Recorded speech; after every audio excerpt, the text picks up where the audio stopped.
রাস্তার মাঝে লোহাগুলো উল্টোভাবে রেখে দেয় তাহলে টায়ার পাঞ্চার হয়ে যাবে। ইস, এত শব্দ কিসের? আমার কাঁচা ঘুমটা একদম ভেঙে গেল। সুযোগ এসেছে, এখন এই সুযোগের সদ্ব্যবহার করতে হবে। যাই গিয়ে দেখি কত দূর কি হলো। এই আপা, আপনার কি হয়েছে? কি হয়েছে আপা?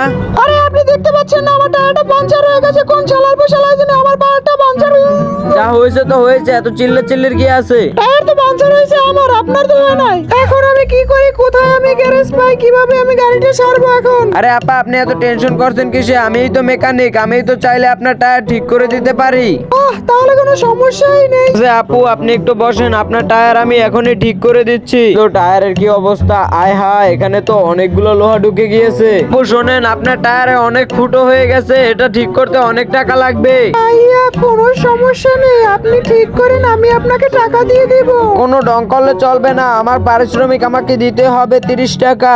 আচ্ছা ঠিক আছে, আপনি কাজ করুন, আপনি যেটা চাবেন সেটাই দিব। আমি 5টা লোহা বের করছি, 5টা লোহায় 500 টাকা, আর পান দিছি এই জন্য দিতে হবে 200 টাকা, মোট 700 টাকা দিন। কি একটু আগে বলছেন তো আপনি 30 টাকা, এখন 700 টাকা কেন চাচ্ছেন? এত টাকা আমার কাছে নাই। কি বলছেন? আমি এখন এত কথা শুনবো না, আমার টাকা আমাকে দেন এখনই। আচ্ছা শুনুন, আমার কাছে তো এখন টাকা নাই, আমি বাসায় যেয়ে দিব, আপনি আমার সাথে এখন বাসায় চলুন। কি আর করার, চলুন তাহলে বাসায় যাই। আপা, আপনার বাসা কি ওইদিকে নাকি? হ্যাঁ, আমার সাথে চলুন।